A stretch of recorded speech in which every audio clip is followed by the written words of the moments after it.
Advanced Studio Classroom is on the air.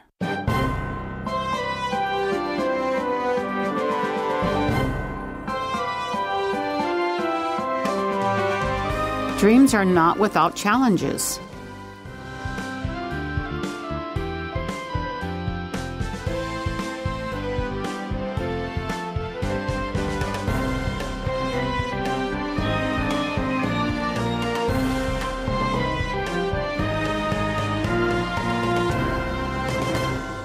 Hi, everyone. Welcome to Advanced Studio Classroom. And it is the very, very, very end of August. This year has flown by, and now we're at the end of summer. And we're glad that you could join us today because I think we need some inspiration for fall. And we have a very inspirational article about a person who works in the National Police Association here. Her name is Zhang Weizhong, and she actually wrote the article for us. She comes to our English class there, and she had a dream from the time that she was young, an unfulfilled dream that actually ended up being fulfilled. And yesterday we talked about that. And to talk about this article and this person with me, I have today in the studio with me. Hi, I'm Linda C. And what do you remember about yesterday? Anything struck you in particular? Well, in order to eventually fulfill her dream, she had to overcome a lot of challenges. And we'll see that she has more challenges, but she had to juggle a lot of responsibilities. She was a mother, she was a wife, she was working in the police force, but she had to still find time to prepare to get into the FBI National Academy. And also?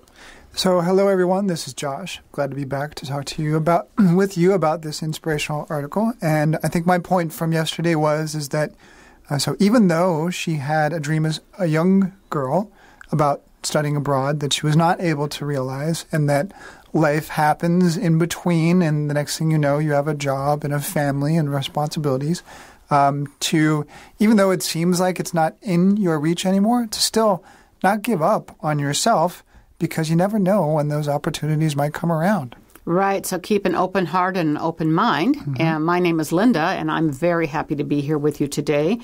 And I think to kind of reiterate what both Linda and Josh said, never give up. You know, opportunity may present itself in a way that you haven't thought of. So that's why I said you need to keep an open mind. Well, today we see that she has gone through a lot to make it abroad, her young heart's dream to study abroad, and now she's had the opportunity. So we sometimes we only think about the dream. We don't think about what happens afterward. I'm not saying that's what happened here, but we have to be willing and remember that there are challenges once we get somewhere, too. So we are on page 45. We're going to be reading the left-hand column, first of all, and we're going to be reading about 3 of the big challenges that she faced as she made it to Quantico, Virginia.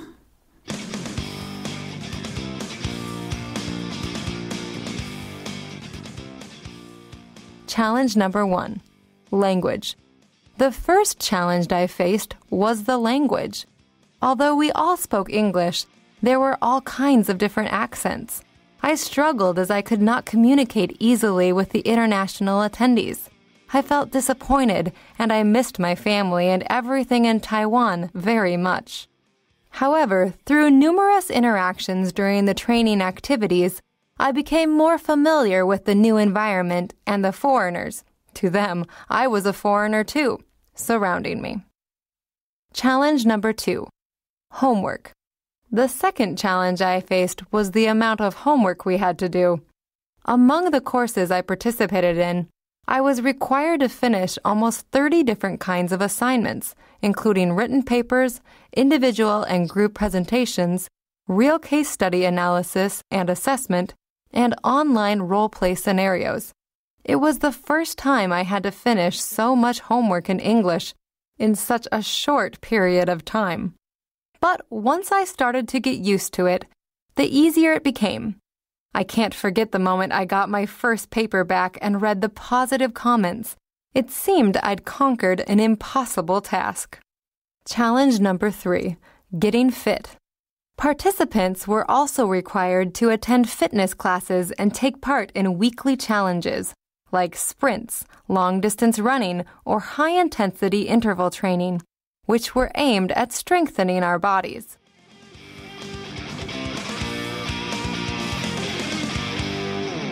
So we see that Zhang Weirong has finally made it to Quantico, and the first thing that she faced was the challenge of the language. Right. And when we go to a different country or a foreign country, that's one of the biggest challenges that we face, speaking the language if it's a different language than our own.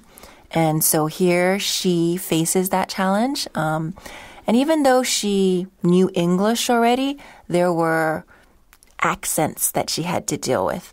So at the FBI National Academy, it seems that they do accept international candidates.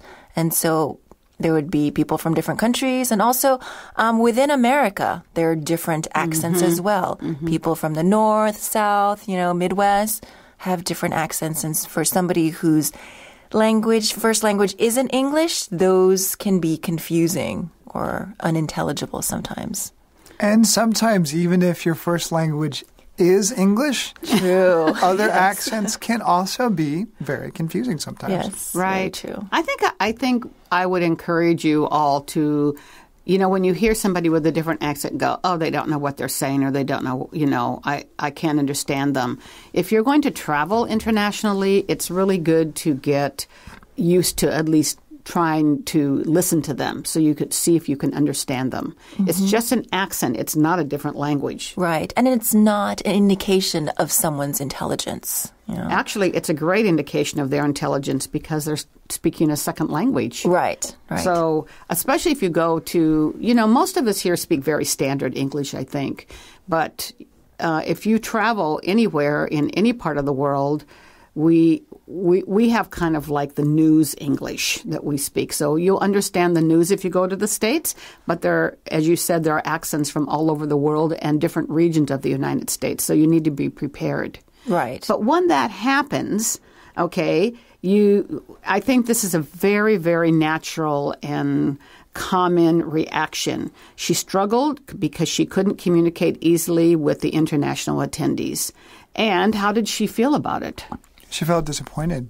Yeah. Right. And because she felt disappointed, then she missed her family. I think that's natural. She missed her family and everything in Taiwan very much.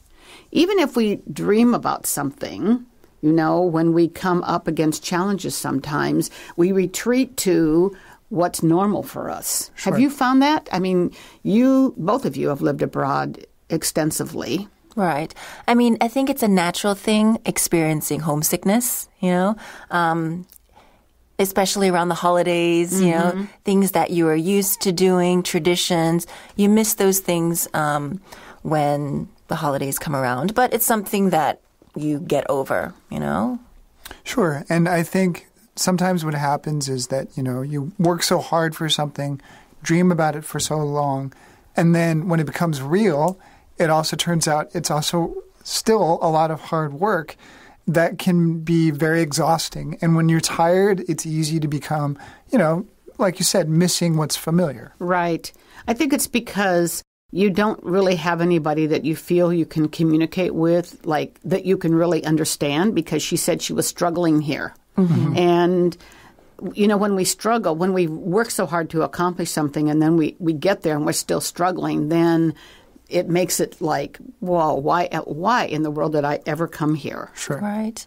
Especially if you can't, express yourself to someone in your heart language, in your native language, that might make it feel worse.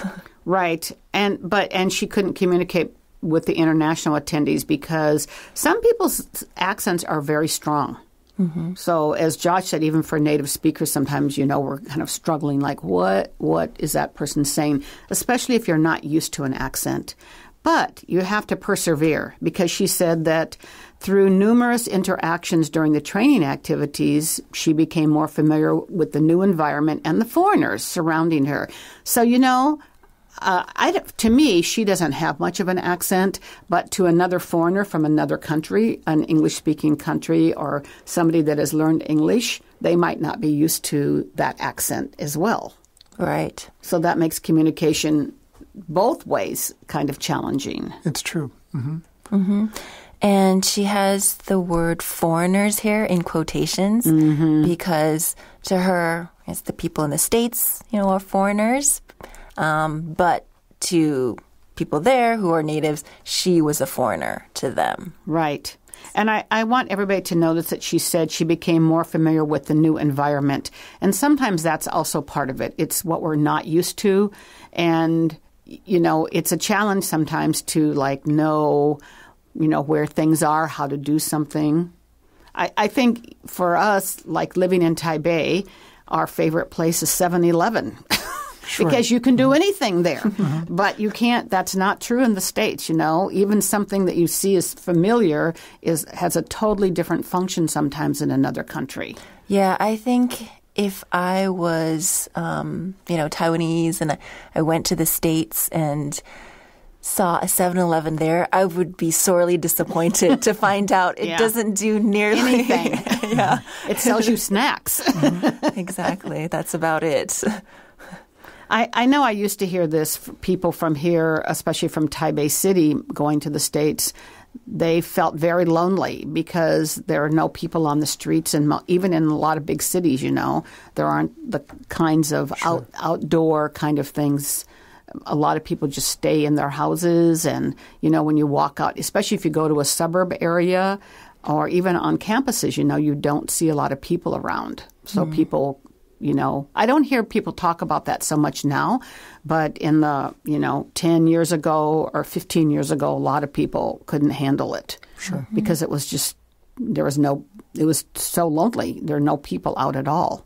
Right. So you just, you have to really have a mindset that you can do it. Mm-hmm. Yeah, and sometimes it just takes time, but she says here that she made an effort to interact with people. Right. So she was able to assimilate faster.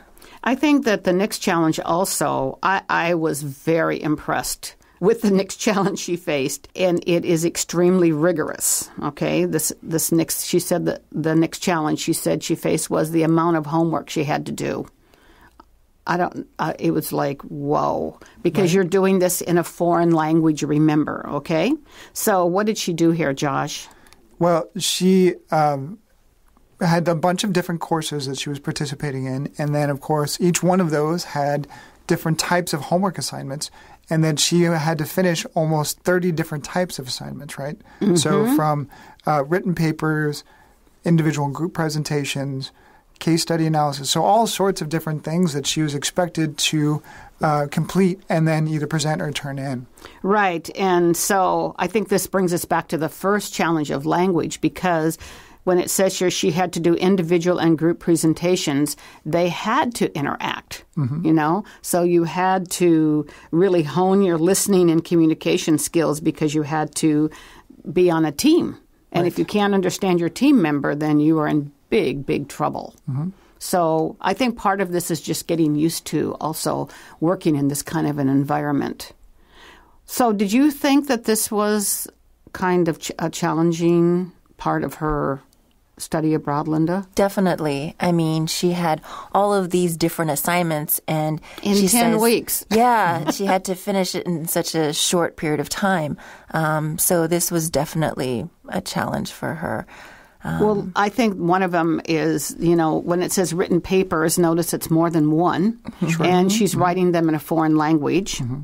And then they have presentations, and then I think this we would expect real case study analysis.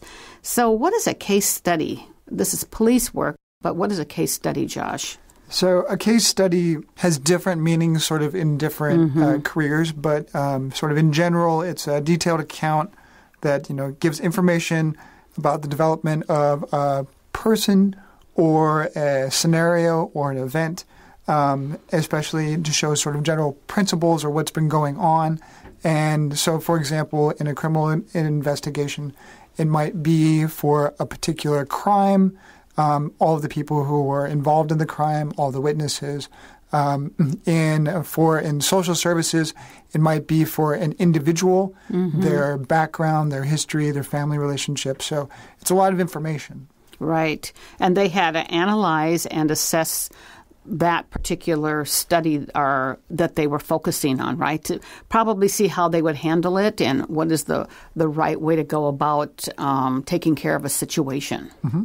And then she also had to do online role play scenarios. So this is online, okay? And if you're doing a scenario, what are you doing, Linda? Well, it's just setting up a possible situation, all right? So certain possible actions or events in the future that could happen. And so she had to role play, right? She had to figure out how she would react to these possible scenarios, these possible situations. Okay. I mean, right there, challenge enough. Mm-hmm. And she says that it's also, she had never had to do this much homework in English in such a short period of time. So, this is kind of a double challenge, isn't it? It is. I think most people would find doing this amount of homework in a short period of time challenging no matter what language it's in. But certainly in a language that's not your own is extremely challenging. But I like her attitude. She's like, once I started to get used to it, the easier it became. Mm-hmm. And I think, it's sometimes our mindset. If you say, I can do this, if you tell yourself I can do this, it's 90% of getting it done, I think. Mm-hmm. It's true. Because oftentimes we are like, I can't do this. Right. I mean, and then I you defeat yourself. Saying, yeah. Mm-hmm. All right. So having a positive mentality, that will make it a lot easier to get your task done.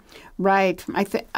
Sometimes when we start a new job and we don't realize everything that it entails, I found myself saying, I cannot do this. Right. But you really do. It really does matter what your mindset is. So she got used to it. It became easier. And then she had really a revelation. What happened when she got her first paper back? Well, she got positive comments, and which was amazing and a real validation of all the work that she had done and that she had been able to conquer an impossible task. Yeah, I like that sentence. Yeah. It seemed I'd conquered an impossible task. So maybe deep down she didn't really know if she could do it. I mean, I know I wouldn't. Right? Yes. I mean, when you look at everything doubts. she had to do. Yeah, have a few doubts here. But she not only had, to face the language and do all of this written homework and case studies and presentations. And I want you to remember she's doing individual and group presentations in English.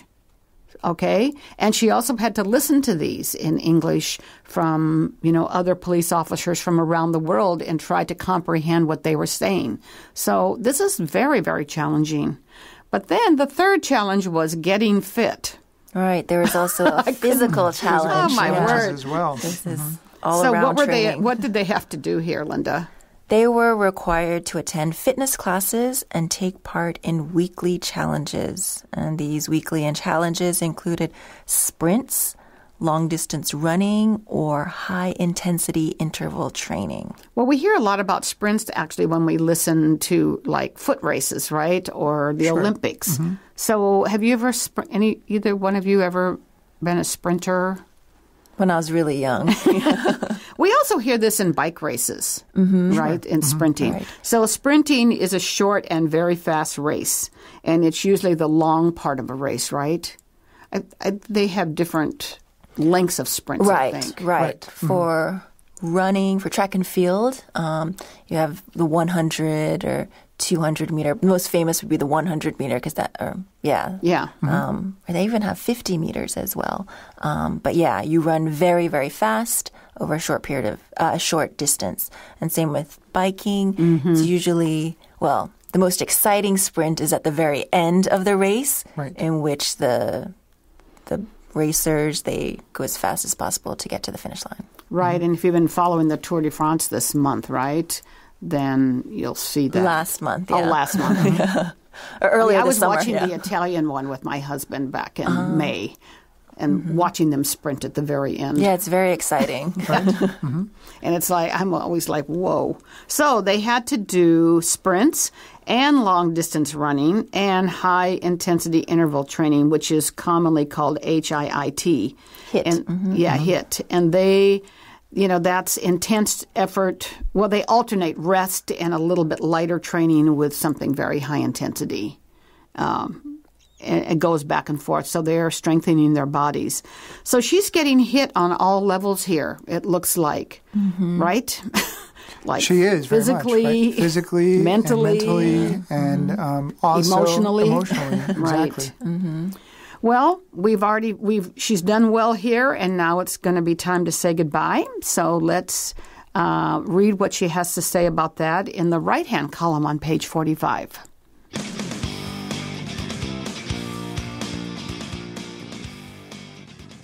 Saying goodbye. As time passed, the friendships among us deepened. Although we looked forward to returning to normal life and work, we also felt sentimental about our forthcoming departure after the graduation ceremony on March 19th, 2016.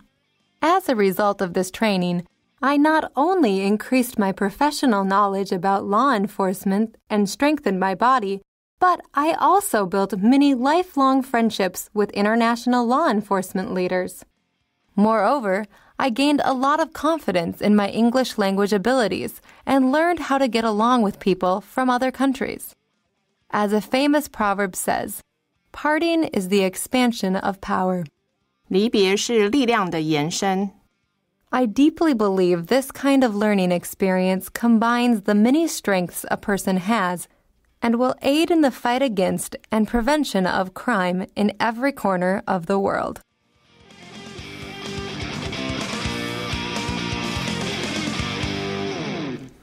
So now it's time to say goodbye. All good things must come to an end. She started on January 9th, and now it's toward the end of March, so her 10 weeks is up. And it's good to see the first sentence, right? As time passed, the friendships among us deepened, because if we go back to her very first challenge, she didn't think she was ever going to get to know anybody, right? Right. She had a hard time understanding them. And so it's hard to get to know somebody if you have a hard time understanding them, right?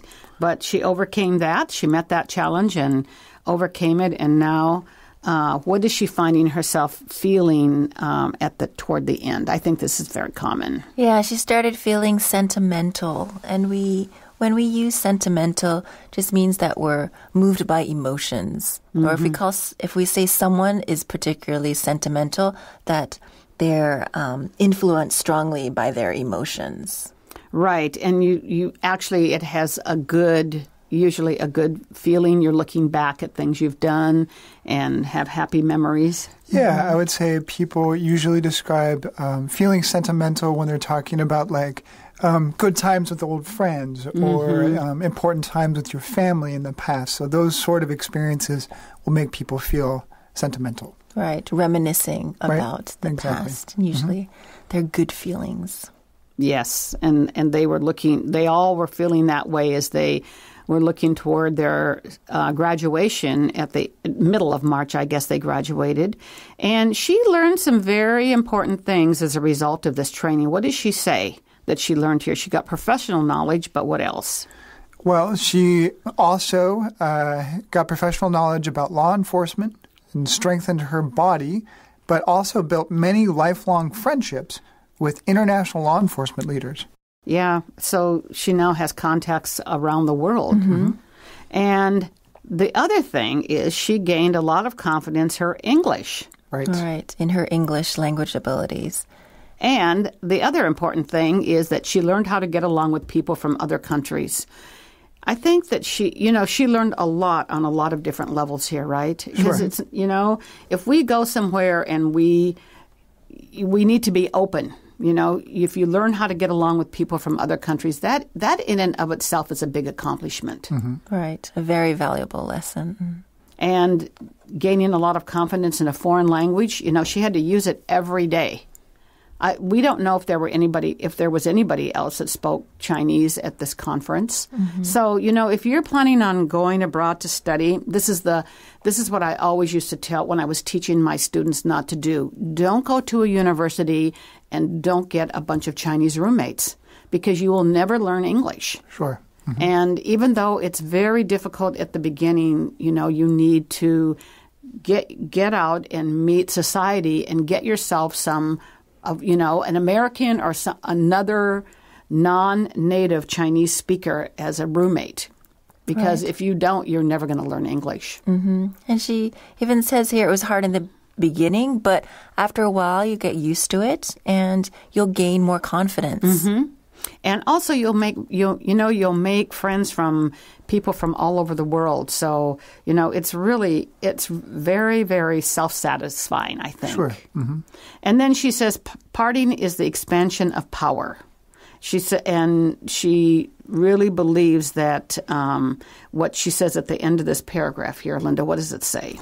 That this kind of learning experience combines the many strengths a person has and will aid in the fight against and prevention of crime in every corner of the world. I think that's kind of interesting perspective. Yeah.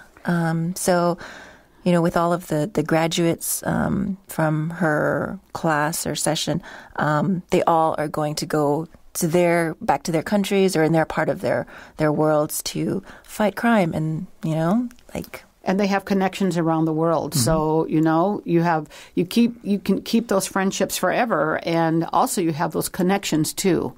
So, I think she accomplished a lot in 10 weeks. It's amazing.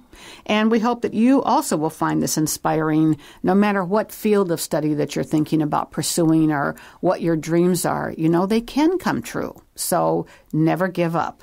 Exactly. Right. Thank you for joining us, and we hope you'll come back and join us again in September for other articles on Advanced Studio Classroom. Goodbye for now. Goodbye.